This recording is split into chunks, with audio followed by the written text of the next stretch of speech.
अस्सलामुअलैकुम वरहमतुल्लाहि वबरकातुहू। 12th class के स्टूडेंट्स, हम Mohammad Rahbar sir Al-Falah Shamim Azad junior college of arts Dariyapur district Amravati. बच्चों, इंग्लिश के न्यू कोर्स में आज हम हमारे सिलेबस की 2.3 पोएम द इंचेप रॉक पढ़ने जा रहे हैं। द इंचेप रॉक ये पोएम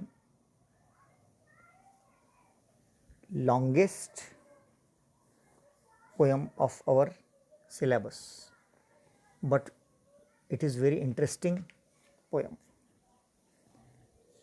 बच्चों, इंचेप रॉक का मतलब यहाँ पर है समंदर में कुछ पहाड़ी टीले होते हैं और वो पहाड़ी टीले पानी के ऊपर होते हैं और अक्सर जहाज़ जो है हाई टाइड की जब सिचुएशन होती है, यानी मद्दोजज़र होते हैं दरिया में, तो उस वक्त उन पर पानी आ जाता है और पता नहीं चलता कि इसके नीचे रॉक है, बहुत बड़ी चट्टान है। तो जो सेलर्स होते हैं, मल्लाह, वो इस बात का अंदाज़ा नहीं लगा सकते थे। पहले टेक्नोलॉजी इतनी हाई नहीं थी, अभी टेक्नोलॉजी बहुत हाई है, जिसमें विज़न डिवाइसेस बहुत अच्छे होते हैं, जिससे पानी के अंदर कभी सबमरीन चीज़ें दिख जाती हैं। यहाँ पे रॉबर्ट साउदी जो ब्रिटिश पोएट हैं और विलियम वर्ड्सवर्थ के हम असर हैं, कंटेम्प्रेरी हैं, तो ये ब्रिस्टल इंग्लैंड में पैदा हुए और वेस्टमिनिस्टर स्कूल और ऑक्सफोर्ड से इन्होंने तालीम हासिल की। तो बच्चों, ये जो इंचेप रॉक है ये एक बैलेड है। बैलेड किसे कहते हैं? बैलेड को हम उर्दू में नगमा कहेंगे, या इंग्लिश में इसकी जो डेफिनेशन है वो है अ पोएम फोकटेल। फोकटेल होती है, इसमें पुरानी कहानियाँ होती हैं, स्लो होती है, थोड़ी सेंटिमेंटल रोमांटिक सॉन्ग्स भी इसमें होते हैं। लेकिन इसकी एक ख़ास बात होती है कि इसमें एक स्टोरी का नरेशन होता है शॉर्ट स्टेंजाज में। यहाँ पे हम देख रहे हैं इस पोएम में आपको टोटल 17 स्टेंजाज है ना। एक स्टेंजा कितने लाइन का है? 4 लाइन का है। और टोटल द इंचेप रॉक जो पोएम है हमारी, ये 17 स्टेंजाज की है। ओके, और 17 स्टेंजाज में राइमिंग स्कीम जो बयान की गई है वो आई थिंक AABB है। जैसे पहले स्टेंजा में आप देखेंगे CB motion ocean, CBAA motion ocean BB। Different types of figures of speech भी इस पोएम में दिए गए हैं। और इस पोएम का एक वीडियो हमने इससे पहले मॉर्निंग में आपको सेंड किए थे, जिसमें एक वीडियो के ज़रिए हमने ये समझाने की कोशिश की थी कि इंचेप रॉक की जो स्टोरी है इसमें एक हीरो है और एक विलन है। हीरो कौन है? Abbot of Aberbrothock. ये एक मॉन्क, एबॉट कहते हैं मॉन्क को, राहिब कहते हैं उर्दू में। इनको क्या कहते हैं? राहिब।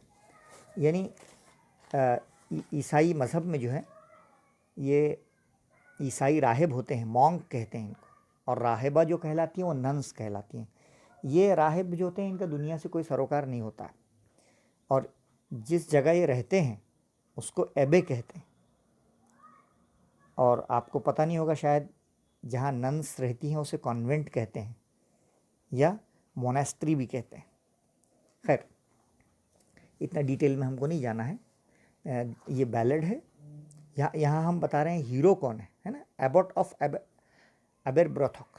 ये एक बहुत बड़ी शख्सियत है और ये बड़ा काइंड हार्टेड इंसान है, जो ये चाहता है कि स्कॉटलैंड में जो एक 18 किलोमीटर दूर कोस्ट ऑफ एंगस से एक जो बेल रॉक लाइट हाउस है, वहाँ पर जो चट्टान है, उस चट्टान से कहीं जहाज़ टकराकर गिर ना जाएं तबाह ना हो जाएं, इसलिए ये चाहते हैं कि वहाँ पर एक इंचे बेल लगाई जाए, जो बेल जो है पानी की और हवा की वजह से जब हरकत करेगी तो उसमें ज़ाहिर सी बात है आवाज़ होगी, और ये आवाज़ जो है मैरिनर्स को यानी सेलर्स को यानी मल्लाहों को, कश्तियाँ चलाने वालों को वार्न करेगी कि इस जगह पर रॉक्स हैं, लिहाजा आप साइड से अपनी कश्ती ले जाइए। तो ये एक बहुत बड़ा इंसानियत वाला काम जो है एबॉट ऑफ एब्रोब्रोथॉक ने किया था, जिसके लिए उनकी काफ़ी उस ज़माने में वो फेमस हुए थे, उनकी काफ़ी तारीफ़ हुई थी, और बहुत बेनेवलेंट थे, वो दिलदार थे, बिग हार्टेड, डेडिकेटेड, एक जेंटल सोल और एक ह्यूमैनिटेरियन सिंपैथेटिक एटीट्यूड का इंसान जिसे हम कह सकते हैं। लेकिन बच्चों, जब दो टाइप के लोग दुनिया में होते हैं, एक ऑप्टिमिस्टिक, एक पैसिमिस्टिक। यहाँ पर एक सर रॉल्फ द रोवर नाम का इंसान है जो इस नज़्म का विलन है। इस इंसान को एबॉट ऑफ एब्रोब्रोथॉक की शोहरत पर बड़ा जेलसी थी, और वो ये चाहता था कि मेरे सिवा कोई किसी को ना पहचाने।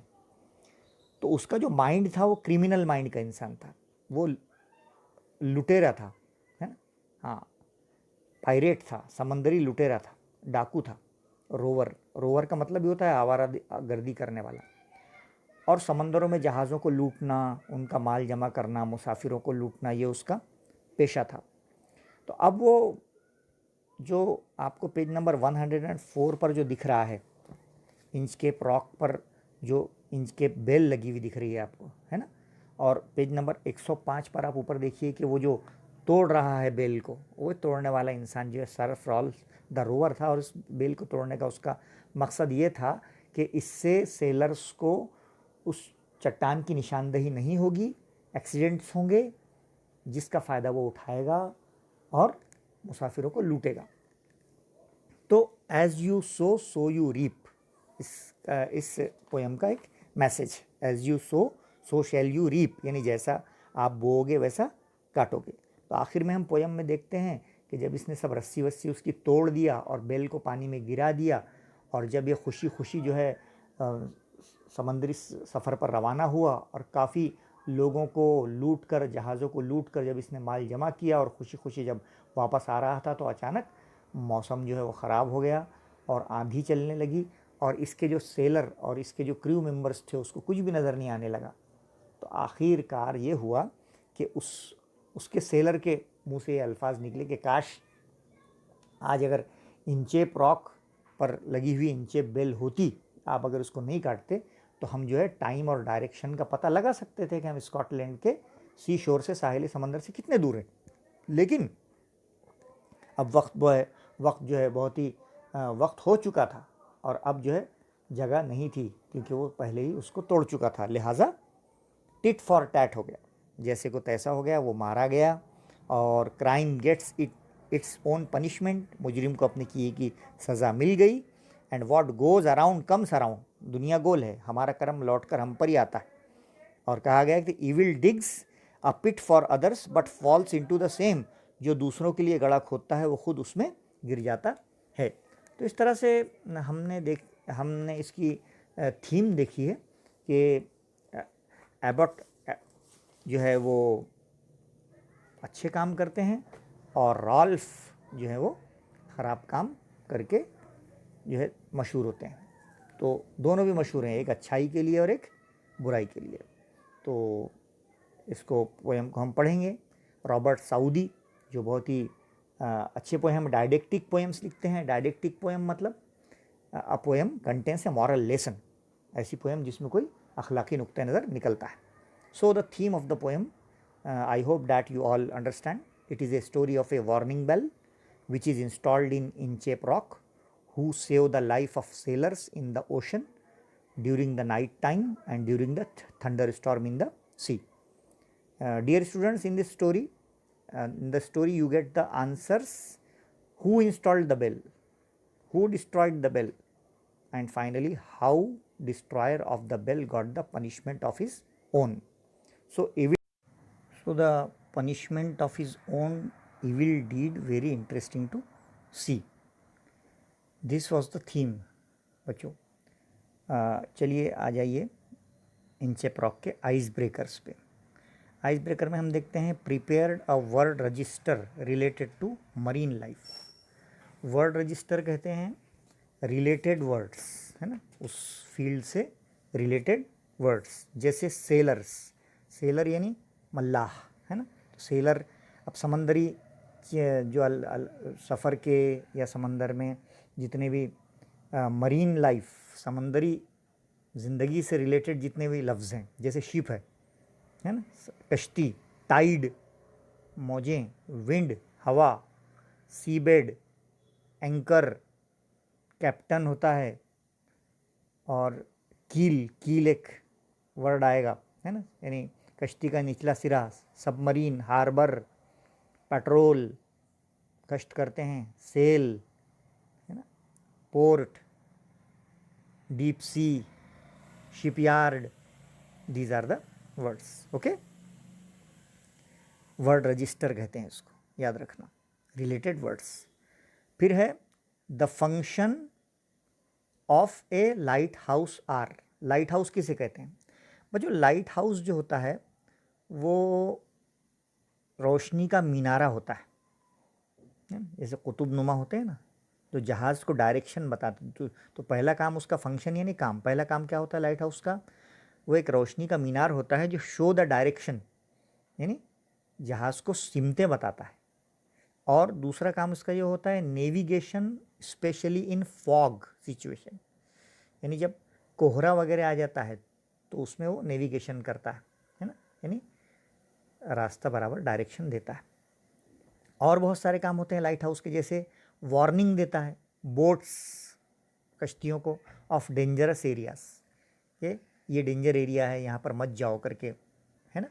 डायरेक्शन को शो करता है. ट्रेचरस रॉक, जो जैसे इंचेप रॉक है ना, तो उसके रॉक्स के बारे में भी वार्निंग देता है. और सपोज पुअर विजिबिलिटी हो गई, यानी कम दिखने लग गया कुछ किसी वजह से, तो उसकी भी वार्निंग वो देता है. तो ये फंक्शन होता है लाइट हाउस का.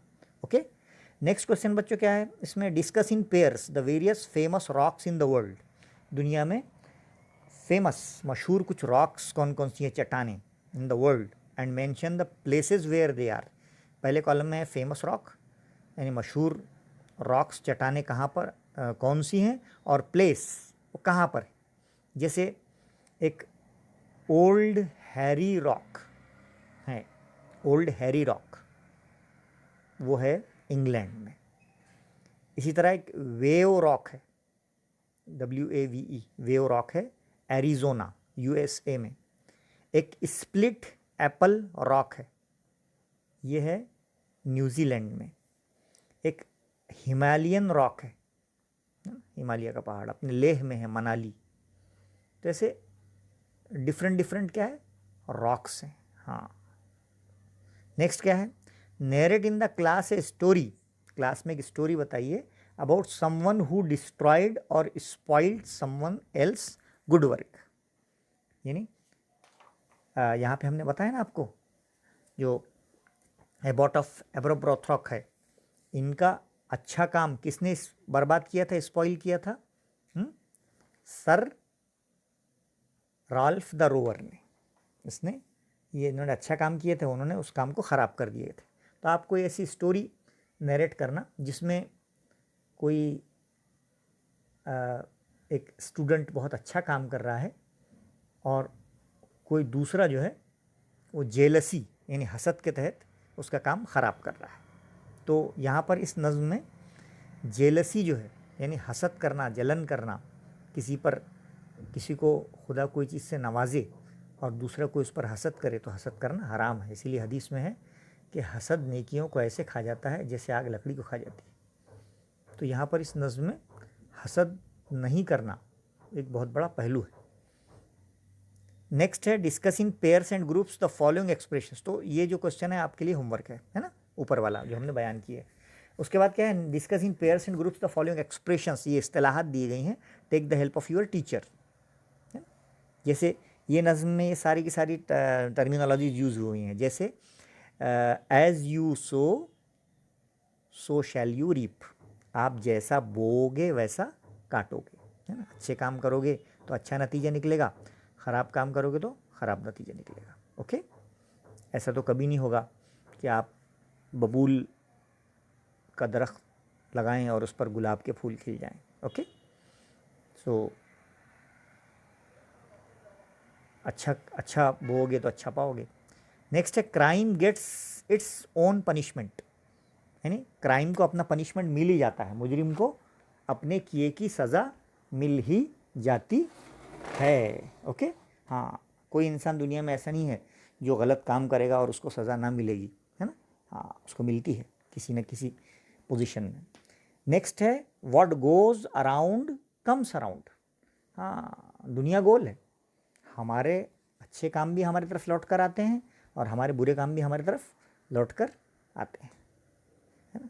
या टिट फॉर टैट, जैसे को तैसा बदला मिलता है। और आखिर है जो दूसरों के लिए गड़ा खोदता है वो पहले खुद उसमें गिरता है ना। Evil digs a pit for others but falls into the same. जो इविल खराबी की शुरुआत करता है ना, तो पहले उसमें गिरता है। तो यहाँ पे इतनी सारी जो एक्सप्रेशंस हैं ये, है ना, ये क्यों बताए गए हैं, क्योंकि यहाँ पे जो विलन है इस पोयम में सर रोवर, है ना, रॉल्फ द रोवर, वो सारे काम करता है। ये उसको जेलसी है ना, उसको जो है अच्छा नहीं चाहता है, पैसिमिज़म है उसके दिल में, तो ये सारी चीज़ें उसके बारे में कही गई हैं। तो बच्चों यहाँ पे हमको पोएट के बारे में पढ़ना है। पोएट कौन है इस बैलेड के? Robert Southey. Okay, Robert Southey born 1774 and died on 1843। Bristol में पैदा हुए इंग्लैंड में, और बहुत अच्छी पोएम्स लिखी, laureate of England from 1830 to 1843 थी। तो उनकी कुछ शॉर्ट पोएम्स है, जैसे द स्कॉलर नाम की पोएम है, बैटल ऑफ बेलेनियम, बिशप हैटो और इंचेप रॉक जो हम पढ़ने जा रहे हैं, आर वेरी पॉपुलर, बड़ी इनकी मशहूर हैं स्कूल चिल्ड्रन के लिए। अब इंचेप रॉक के बारे में क्या कहते हैं, देखिए। The Inchcape rock is a ballad, हमने आपको बताया कि ये बैलेड है, नगमा है। इट इज़ द स्टोरी, ये कौन सी स्टोरी है? ऑफ द 14th सेंचुरी, 14वीं सदी की, attempt by the abbot of Aberbrothok. हाँ, एबॉट ऑफ एब्रोब्रोथक ने क्या किया था? इंस्टॉल लगाया था वार्निंग बेल, है ना, हाँ, खबरदार करने वाली घंटी, ऑन इंचेप, इंचकेप पर, एक पहाड़ पर, a notorious sandstone reef, reef कहते हैं पहाड़ को, about 11 miles 18 kilometre off the east coast of Angus, Scotland, near Dundee and 5, occupied by the Bell Rock lighthouse. Okay, तो ये 18 किलोमीटर से दूर था वहाँ से, वहाँ पे उन्होंने एक ऐसी घंटी लगाई थी उस पर। तो Southey was inspired by the legendary story of a pirate. Southey बहुत अच्छा लगा उनको, who remove the bell on the Inchcape Rock. तो जो सर वो थे रॉल्फ, उन्होंने जो है उसको हटा दिया था। The poem gives us a message, तो हमको पोएम क्या मैसेज देती है? There is those who do wrong things, जो गलत काम करते हैं, will meet with the due punishment, उनको जाहिर सी बात है क्या मिलती है? सज़ा मिलती है। ओके, तो बच्चों आइए पोएम की तरफ हम चलते हैं। पोएम की तरफ चलने से पहले हम आपको बता दें कि 17 स्टेंजाज इस पोएम में हैं, 4 लाइन का एक स्टेंजा है, ऐसे 17 स्टेंजाज हैं। बच्चों ABCD 4 टाइप के आपको मल्टीपल क्वेश्चन पेपर आते हैं, है ना। तो अब बोर्ड के एग्ज़ाम में जो आपका एग्ज़ाम होगा, 17 के 17 स्टेंजा तो आपको नहीं आएंगे, है ना। हमारा तजुर्बा है उसके हिसाब से आपको 4 स्टेंजा आएंगे पेपर में, है ना, जैसा फर्स्ट, सेकंड, थर्ड, फोर्थ, है, या 4th, 5, 6, 7th, है ना, इस टाइप से आ सकते हैं, कोई भी 4। और पोएम का क्वेश्चन जो है वो डिफरेंट होता है, इसलिए एक पोएम के 2 पार्ट ए पेपर में भी ए से जो ए सेट है उसमें पहले 4 स्टेंजा पूछ लेगा, तो बी सेट में दूसरे 4 स्टेंजा भी पूछ सकता है ना। तो बोलने का मतलब ये है कि हर ये पोएम पूरी पढ़ाने के बाद हर 4 स्टेंजा के क्वेश्चन हम इसके सॉल्व करके आपको नेक्स्ट वीडियो में बताएंगे। ओके, चलिए तो पढ़ते हैं हम, चलते हैं। Longest but the easiest and interesting poem, let's start of our course, The Inkscape Rock by Robert Saudi. No stir in the air, no stir in the sea. The ship was as still as she could be. Her sails from heaven received no motion. Her keel was steady in the ocean.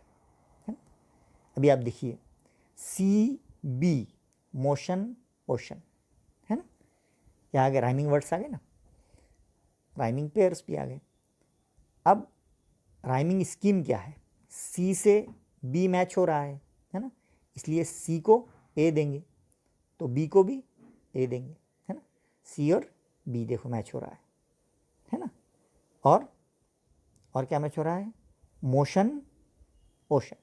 Okay, motion और ocean match हो रहा है, तो C B A motion ocean B B. तो पूरी नज़म की rhyme scheme क्या है, ए बी बी। ओके, चलिए स्टार्ट करते हैं यहाँ पे हम। No stir in the air, no stir in the sea. पहले ही लाइन में फिगर ऑफ स्पीच रिपीटेशन है। कौन सा वर्ड रिपीट हुआ है बताइए, नो, है ना। हाँ, तो repetition, when poet use same word more than one time in the same line or 2 lines, it is called repetition. REPITITION, है ना। बाज़ बच्चों को रिपीटेशन ये मालूम रहता, बट उनको रिपीटेशन की स्पेलिंग नहीं आती। बड़ी प्रॉब्लम की बात है हमारे उर्दू मीडियम के स्टूडेंट्स के साथ, तो उसको याद कीजिए। समंदर का बयान है इस नज़्म में, ना समंदर में कोई हलचल है ना हवा में कोई हलचल है। नो स्टिर, स्टिर यानी हलचल, इन द एयर, हवा में कोई हलचल नहीं है। नो स्टिर इन द सी, समंदर में कोई हलचल नहीं है। द शिप, और एक कश्ती, वॉज, कैसे खड़ी है, as still as she could be. हाँ, यानी कश्ती इतने आराम से खड़ी है जितने आराम से वो पुरसुकून खड़ी हो सकती है, रह सकती है। बच्चों यहाँ पे शिप के लिए शी लफ्ज़ यूज़ किया गया है ना। जबकि शिप जो है वो नॉन लिविंग थिंग है कि लिविंग थिंग है, बेजान चीज़ है ना वो। तो शी क्यों यूज़ किया गया है, जब शायर किसी बेजान चीज़ को जानदार बताता है तो उसको हम पर्सोनिफिकेशन कहते हैं, है ना। Actually she is a human being, ठीक है। तो यहाँ पे ये लाइन कौन सी फिगर ऑफ स्पीच हो गई, the sea is given, the ship is given a human quality of she. हाँ, तो the ship was as still as she could be. कश्ती इतनी पुरसुकून है जितने पुरसुकून वो रह सकती है। हाँ, ऊपर से आसमान से भी किसी तरह की हलचल नहीं है। हाँ, हर सेल्स फ्रॉम हेवन, हेवन यानी आसमान, रिसीव्ड नो मोशन, आसमान से भी किसी तरह की हलचल नहीं है, यानी मौसम एकदम साफ है, अच्छा है। हाँ, मंजर कशी बयान की जा रही है इसमें। And her keel was steady in the ocean, और कश्ती की जो कील है, KEEL कील कहते हैं जहाज़ का निचला हिस्सा। हाँ, तो कश्ती रुकी हुई है, हाँ, और धीरे धीरे धीरे धीरे गोया वो आगे बढ़ रही है।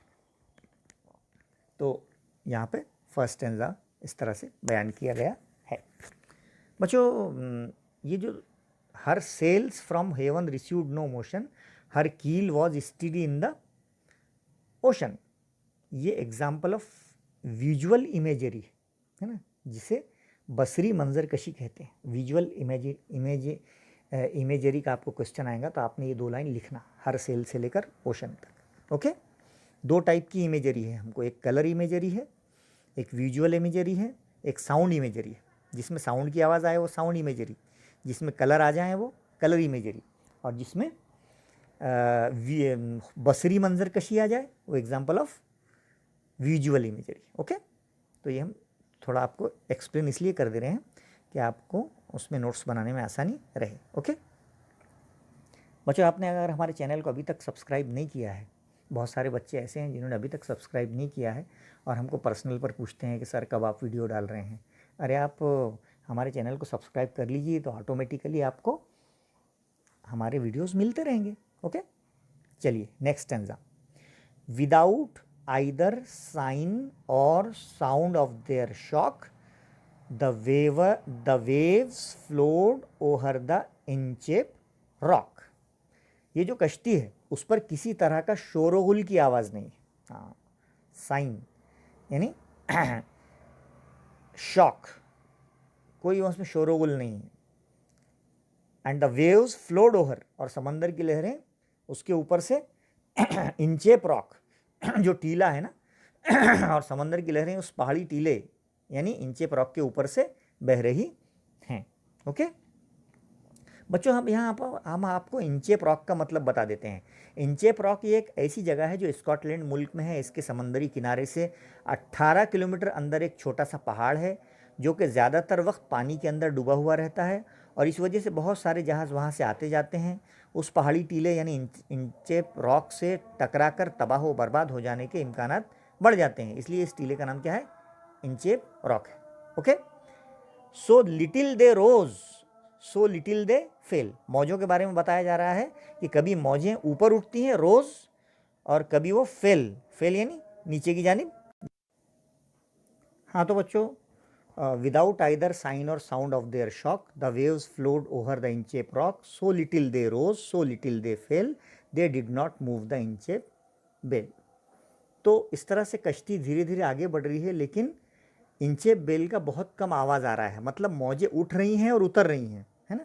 रोज़ कहते हैं उठने को और फेल कहते हैं नीचे उतरने को। ओके, तो रोज़ और फेल दोनों एक दूसरे के क्या हुए, अपोजिट हुए। तो अपोजिट आइडियाज़ जब बयान होती है तो उसको क्या कहेंगे हम। इस लाइन के आगे आप लिखिए एंटीथेसिस सिनते तजाद, और पहली लाइन एलिट्रेशन की देखिए, S for sign and S for sound. Okay, हाँ तो इस तरह से वहाँ पे क्या लिखिए, एलिट्रेशन, और यहाँ पे रोज और फेल को क्या लिखिए, antithesis. They did not move the Inchcape bell. तो मौजें उतर रही हैं उठ रही हैं लेकिन मौजों का जोर इतना नहीं है कि वो इंचेप बेल को हिलाकर उसमें से कोई घंटी की आवाज़ पैदा कर सकें। एक्चुअली इंचेप बेल एक ऐसी बेल है जो इंचेप रॉक के ऊपर फिक्स की गई है। पेज नंबर 104 पर उसकी फ़ोटो आप क्या कर सकते हैं, देख सकते हैं। ओके, हाँ एकदम लास्ट में जो है ये देखिए, ये इंचेप बेल है, ये इंचेप बेल है और नीचे का जो पोर्शन है वो इंचेप रॉक है। ओके, और जो वी वाला सेक्शन दिख रहा है वो उसका लंगर है। ओके, तो यहाँ पे दूसरा स्टेंजा भी हमारा हो गया। अब आ जाइए तीसरे स्टेंजा पे, stanza number 3, the abbot of Aberbrothok. हाँ ओके, अब यहाँ पे एबॉट नाम का एक प्रीस्ट है, ईसाई है, जो कि एब्रोब्रोथॉक नाम के एक चर्च है वहाँ का था। ओके, हैड प्लेस्ड, उसने that bell on the Inchcape rock, उसने वो बेल उस इंचेप रॉक यानी पहाड़ी टीले पर लगाई थी, मतलब मजबूती से उसको फिक्स किया था। On a buoy in the storm it floated and swung. Buoy कहते हैं floating object anchored in the sea to mark dangerous places. हाँ, यहाँ पर जो है लंगर कहते हैं उसको, एक लंगर नुमा अंदाज में वो बेल तूफान आने पर पानी में फ्लोट होकर तैरकर हरकत करती थी। बॉय का मतलब यहाँ वो लकड़ी है जो वी शक्ल की आपको नज़र आ रही है, जिसमें घंटी बंधी हुई है जो ख़तरे के निशान को समंदर में बताती है। वो घंटी पानी और उसकी सतह के नीचे होने वाले जो हवा की हरकत से आवाज़ करती है। अगर वो पानी में डूब जाए तो पानी की हरकत की वजह से निशानी के तौर पर मल्लाहों को इंचेप रॉक का क्या देती है, पता देती है, यानी वो ख़तरे के निशान से आने वाले जहाज़ों को क्या करती है, आगाह करती है। On a buoy in the storm, जब तूफान आ जाता है, इट फ्लोट, वो बॉय फ्लोट होता है। जैसे आजकल मछेरे जाल डालते हैं तो उसमें वो लगाते हैं, थर्मोकुल लगाते हैं, वो फ्लोट होता है। एंड स्वंग है ना, और स्वंग भी होता है, स्विंग यानी तेज़ी से आगे की तरफ बढ़ता है। Over the waves it's warning रंग। हाँ, वो रैंग करती हैं, ख़तरे के निशान से क्या करती हैं, आगाह करती हैं। तो ये इस स्टेंजा में बताया गया कि एबट ऑफ द एबोब्रोथ ने किस तरह से इंचेप रॉक बेल को प्लेस किया था। ओके, हाँ चलिए हम आगे बढ़ते हैं।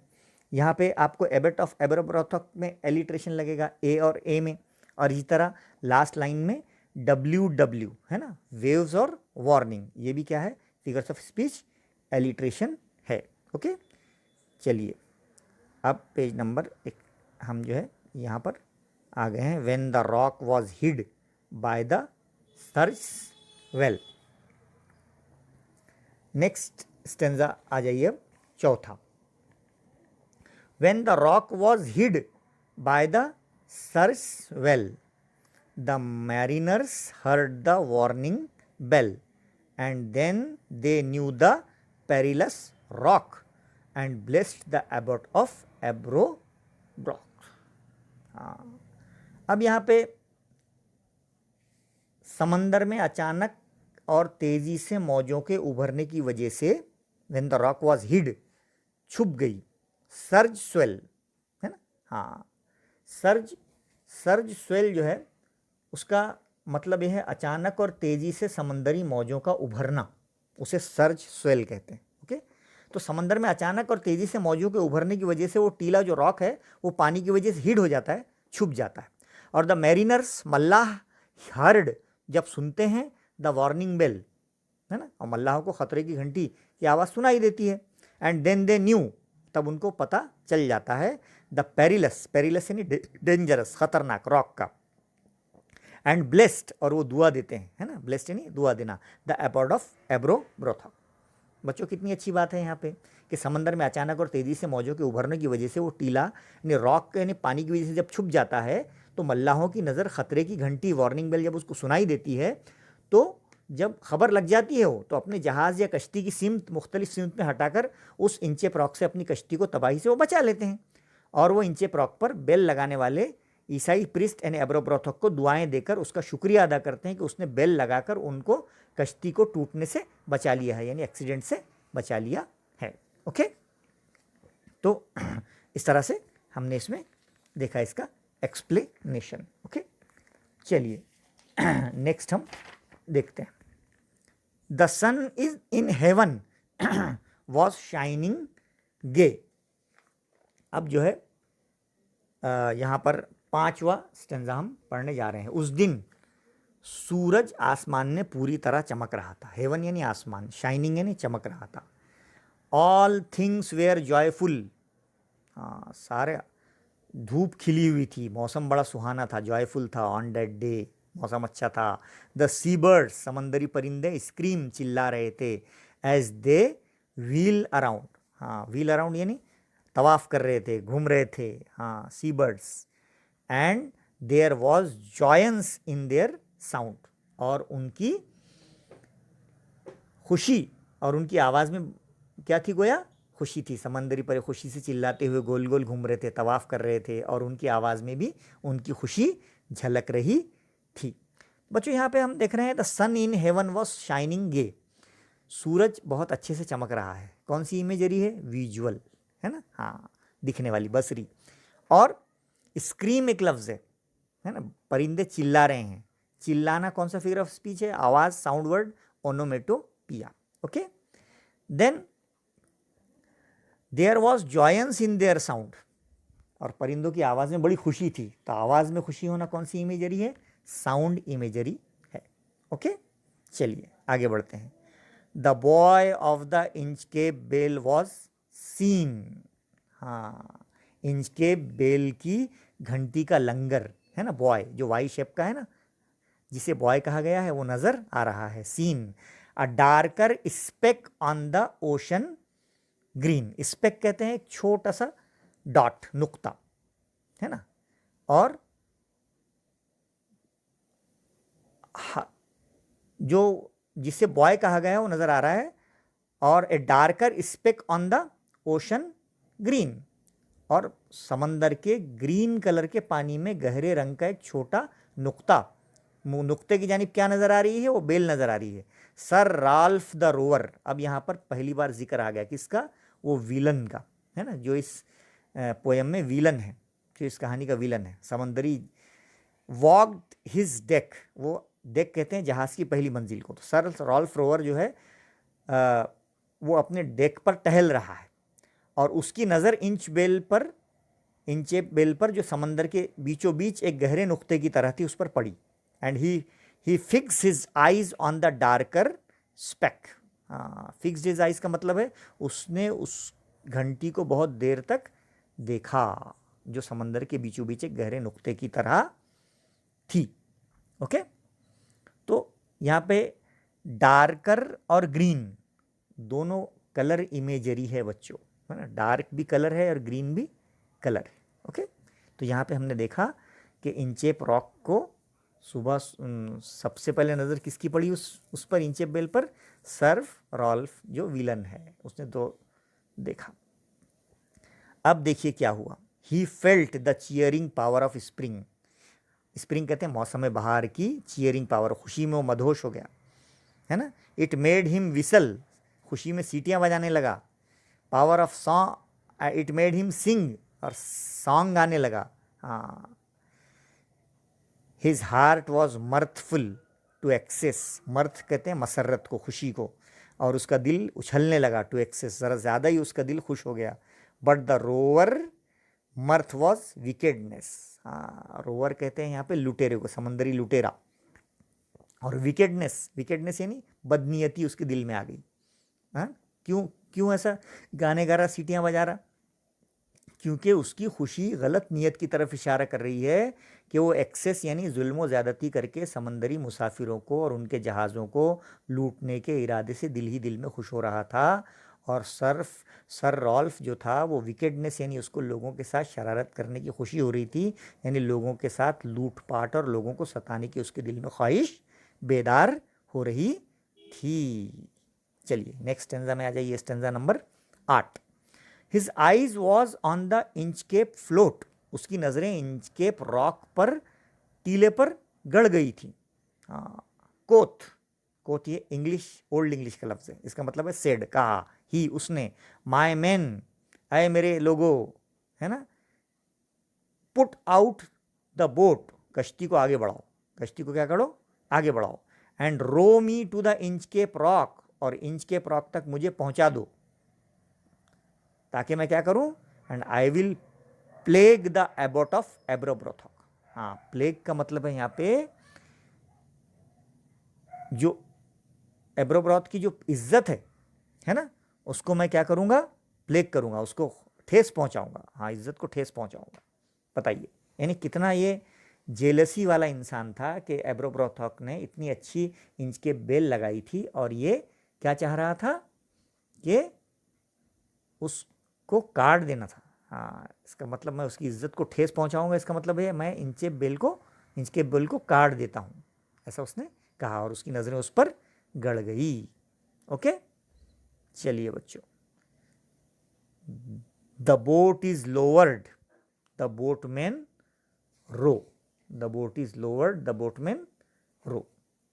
अभी ऐसा क्यों सोच रहा था? ताकि मुसाफिर बरदार और मार बरदार कश्तियों को इंचेप रॉक का फ़ायदा ना मिल सके और वो उनको बआसानी लूट सके। तो अब यहाँ पर जो मल्लाह था उसने क्या किया, बोटमैन ने, द बोट इज़ लोवर्ड, उसके हुक्म की तामील की, और द बैटमैन रो, और उसने कश्ती को इंचेप रॉक के किनारे पर लगा दिया।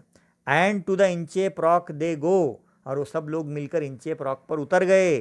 Sir Ralph bent to her from the boat, और सर रॉल्फ कश्ती के किनारे पर खड़े होकर बेंट हुआ, झुका, और उसने क्या किया, and he cut the bell from the Inchcape float. और आप देख रहे हैं पेज के ऊपर कि वो एक तलवार से बेल की रस्सी को काट रहा है, और उसने काट दिया है। उसकी तस्वीर आप पेज नंबर 105 पर ऊपर देख सकते हैं। तो ये घिनौना काम उसने किया है ना, जो जिस चीज़ पर उसको लोगों को मदद करनी चाहिए थी, उस इंचकेप बेल को उसने मजबूत करना चाहिए था, लेकिन उसको अच्छा नहीं लग रहा था कि सारे लोग इससे मदद हासिल कर रहे हैं। अब जाहिर सी बात है, जैसे ही वो बेल कटी तो जाहिर सी बात है कि वो समंदर में गिरी, डाउन, नीचे, संक, डूबी द बेल, घंटी विथ अ गार्गलिंग साउंड। अब जाहिर सी बात है, घंटी पानी में गिरेगी तो आवाज़ तो आएगा ही। गार्गलिंग साउंड कहते हैं ऐसी आवाज़ सिंकिंग की, sound of the object sinking and bubbles arising and bursting. घंटी नीचे जाएगी, डूबेगी, उसमें से पानी के बबल उठेंगे और वो फूटेंगे। ओके, तो ये ओनोमेटोपिया है ना, ओनोमेटोपिया है ना, sound word, figure of speech हो गया और साउंड इमेजरी भी हो गया। ओके, तो घंटी एक पानी के बुलबुले फूटने की आवाज़ के साथ बेल पानी में डूब गई। द बबल्स, बुलबुले, रोज उठे एंड बर्स्ट और फूटे अराउंड। आजू बाजू पानी की सतह पर बुलबुले पानी के उठे और फूटे। Quote quote old English said sir Ralph ने कहा। इस आदमी को सर क्यों कहा जा रहा है? हालांकि ये तो विलन है, बदमाश है, लुटेरा है, लेकिन सर इसके नाम के साथ जुड़ा हुआ है ना, इसलिए सर कहा जा रहा है। वरना आप ये मत समझना कि इसको इज्जत में सर कहा जा रहा है। सर रॉल्फ ने कहा, the next who comes to the rock, देखो क्या कह रहा है कि जो भी मुस्तकबिल में इस रॉक पर आएगा, यहाँ से गुजरेगा, ओंट ब्लेस द एबॉट ऑफ एब्रोब्रोथॉक। अब वो एबॉट ऑफ एब्रोब्रोथॉक को दुआएं और नेक ख्वाहिशात पेश नहीं कर सकेगा, क्योंकि मैंने उसकी निशानी को काटकर पानी में डुबा दिया है। गोया मेरी जीत हुई है और उसकी, एब्रोब्रोथॉक की, गोया हार हुई है ना। तो उसने एक बहुत ही गलत काम यहाँ पर किया है। चलिए हम नेक्स्ट देखते हैं, सर रॉल्फ रॉयर। अब इसके बाद सर रॉल्फ जो रोवर थे, है ना, 11वां नंबर का स्टैंजा देख रहे हैं, सर रॉल्फ द रोवर, ये भी एलिट्रेशन है, आर है ना इसमें। सेल्ड अवे, उसके बाद सर रॉल्फ रोवर जो था, ये लुटेरा, सेल्ड कहते हैं समंदरी सतह पर निकल गया, लूट मार के लिए निकल पड़ा। He scoured the seas for many a day. यहाँ पे स्कोर्ड का मतलब है travelled freely energetically for ships to rob, यानी आवारागर्दी करते हुए बड़ी चालाकी से कश्तियों को लूटने लगा। एंड नाउ ग्रोन रिच, और खूब सारी बेहिसाब दौलत लूट कर वो रिच बन गया, अमीर बन गया। With plundered store, plundered store कहते हैं big amount of looted wealth, यानी लूट कर जो माल दौलत जमा किया उसने, उसके बदौलत वो बहुत अमीर बन गया, है ना, और बड़ा खुश हुआ लूट पाट करके। और he steers his course for Scotland shore. अब पूरी कश्ती जब माल से भर गई तो उसने जो है अपनी मालामाल कश्ती का रुख स्कॉटलैंड के किनारों की तरफ किया और साहिल की तरफ किया, ताकि आराम से सफ़र ख़त्म करके माल दौलत अपने घर ले जा सके और ऐशो इशरत के साथ ज़िंदगी गुजार सके। स्टीयर्स कहते हैं रुख करना, डायरेक्शन की उसने। हाँ, तो इस तरह से वो खुशी खुशी जो है अब वापस क्या कर रहा है, घर आ रहा है लूट का माल लेकर। यानी जो लोग इस टाइप के होते हैं वो ख़राब काम करके भी खुश होते हैं, लोगों को लूट कर भी क्या होते हैं, खुश होते हैं। अगला, सो थिक, 12वां, so thick a haze overspreads the sky. हाँ, हेज कहते हैं थिन मिस्ट। अब उसकी किस्मत की खराबी देखिए, अचानक गहरा कोहरा, फॉग आसमान में छा गया। हेज यानी फॉग, बहुत ज़्यादा कोहरा, धुंध छा गई। Spread, over spread the sky, आसमान पर छा गया, है ना। अल्लाह ताला उसको अब बदला दे रहा है उसकी बदी का, है ना। अल्लाह ताला मौसम को पलटा दे रहे हैं।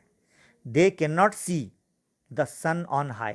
अब जो है सूरज की रोशनी भी, जो अचानक फॉग आ गया उससे क्या हो गया, सूरज की रोशनी भी मध्यम पड़ गई और ये देख नहीं पा रहे थे।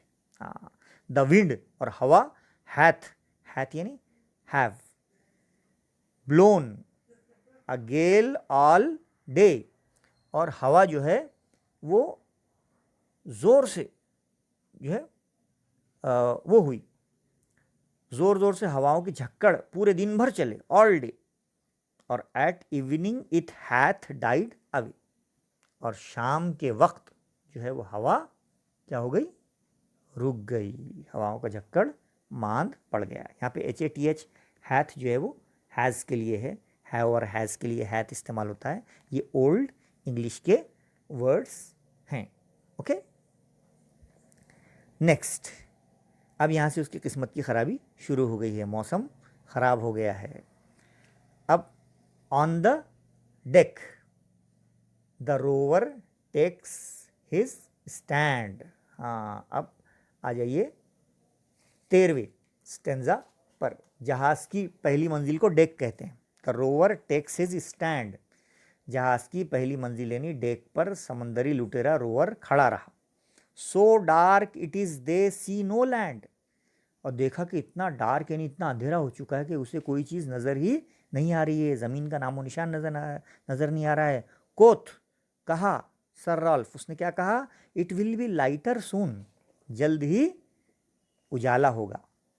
For there is the dawn of the rising moon. हाँ, क्योंकि जल्द ही रात की शुरुआत यानी डॉन हो जाएगी और चांद निकल जाएगा, जिसकी रोशनी में हमको सफ़र करना और सिमत पहचानना बहुत आसान हो जाएगा और हम जल्दी से घर पे चले जाएंगे। यानी गलत काम करके भी कितना उम्मीद है उसको कि वो घर पे पहुंच जाएगा अच्छे से। कांस्ट हियर सेड वन,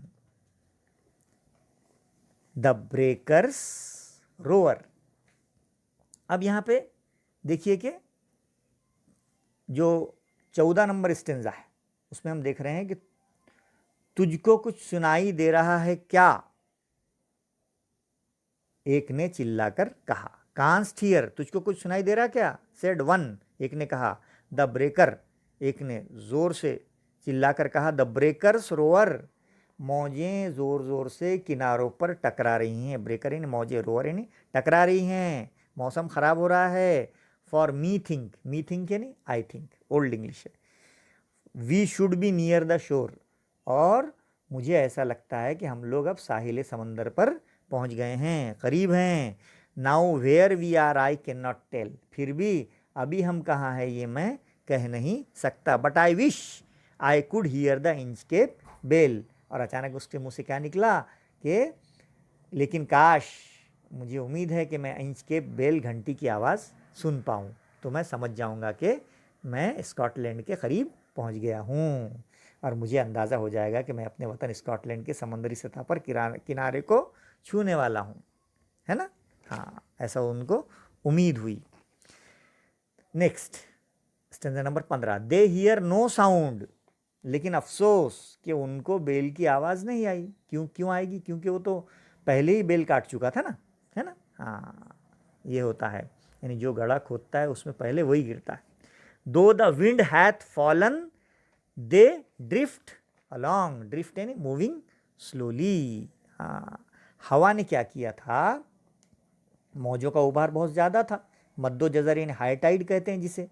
हालांकि हवा रुक चुकी थी, हवा क्या रुक चुकी थी, उनकी कश्ती धीरे धीरे चल रही थी फिर भी। टिल द वेसल यानी कश्ती, स्ट्राइक जोर से टकराई, विथ ए शिवरिंग रॉक। हाँ, और उनकी कश्ती का निचला सिरा जोर की आवाज़ के साथ चट्टान से टकराया, यानी इंचकेप रॉक पर वो कश्ती टकराई, और इन्होंने घबराकर क्या कहा, ओ क्राइस्ट, ओ ईसा मसीह, it is the Inchcape rock, अरे ये तो इंचकेप रॉक है। फिर उनकी कश्ती का बैलेंस चला गया और कश्ती टूट गई। हाँ बच्चों, ओ क्राइस्ट जो उन्होंने कहा, ये एक्सक्लेमेशन भी है ना, फिगर ऑफ स्पीच, एक्सक्लेमेशन का निशान दिख रहा है ना आपको, और ये एपोस्ट्रॉफी भी है। एपोस्ट्रॉफी में शायर क्या करता है, एन एड्रेस टू अपसेंट और डेड, जब शायर किसी गैर मौजूद इंसान को या मरे हुए इंसान को खिताब करता है तो उसे एपोस्ट्रॉफी भी कहते हैं। तो इन्होंने चिल्लाए जोर से, oh Christ it is the Inchcape rock, अरे ओ यशु, ये तो इंचकेप रॉक है। फिर उनको बहुत अफसोस हुआ कि अरे काश हम घंटी नहीं काटते तो आज हम वतन के करीब पहुंचकर भी सही सलामत अपने घर नहीं पहुंच पा रहे हैं। Sir Ralph the rover tore his hair, गम के मारे अपने बाल नोच रहा है, टोर यानी नोच रहा है, अब पछता रहा है, गम के मारे अपने बाल नोच रहा है। ही कर्स हिमसेल्फ इन हिज डिस्पेयर, कर्स यानी बुरा भला कह रहा है, गालियां दे रहा है, मायूसी और उदासी में खुद को ही बुरा भला कह रहा है। अरे मैंने क्या किया, मैंने तो घंटी को तोड़कर अपने पैर पर कुल्हाड़ी मार दी। देयर द वेव्स, फिर क्या था, जैसी कश्ती इम्बैलेंस हुई, वेव्स पानी की मौजें रश तेज़ी से इन अंदर आने लगी, एवरी साइड कश्ती के हर साइड से पानी की मौजें अंदर आने लगी, घुसने लगी। And the ship is sinking beneath the tide, और आखिरकार मौजों के उस तेज़ और ख़तरनाक भंवर में उसकी कश्ती सिंकिंग यानी डूबने लगी, और उसका खेल ख़त्म होने लगा, यानी मौत के करीब वो हो गया।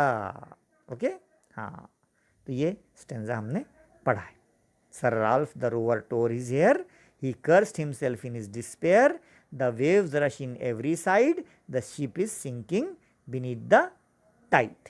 हाँ, तो उसने मायूसी में अपने बालों को नोचा, खुद को बुरा भला कहा, कर्ज किया, और देखा कि पानी की वेव्स जो है कश्ती डगमगा रही है और पानी की मौजें तेज़ी से हर सिम से कश्ती में आ रही हैं। द शिप इज सिंकिंग, और सिंक यानी डूबना, कश्ती डूबने लगी है, बीनीथ द टाइड, और तेज़ और ख़तरनाक भंवर में उसकी कश्ती डूबने लग रही है और उसका खेल ख़त्म हो रहा है। चलिए लास्ट स्टेंजा पर आ जाइए, stanza number 17। But even in his dying fear, अपने मौत के सामने आने का डर, फियर और खौफ उस पर आ गया। वन ड्रेडफुल साउंड, एक वहशतनाक आवाज़, could the rover here, rover को एक वहशतनाक आवाज़ आई, ज़ोरदार, धड़ाम करके वो कश्ती गिरी। बजाय बेल की आवाज़ आने की उसको काय की आवाज़ आ गई, कश्ती के। अ साउंड, एक ऐसी आवाज़, as if with the Inchcape bell, उसको ऐसा लग रहा था गोया एक इंच के बेल की आवाज़ आ रही है, लेकिन वो काय की साउंड थी, द डेविल, शैतान, बिलो वॉज, बिलो यानी पाताल में, वॉज रिंगिंग हिज नेल, हाँ, बल्कि शैतान जो है अब उसकी मौत की घंटी बजा रहा था।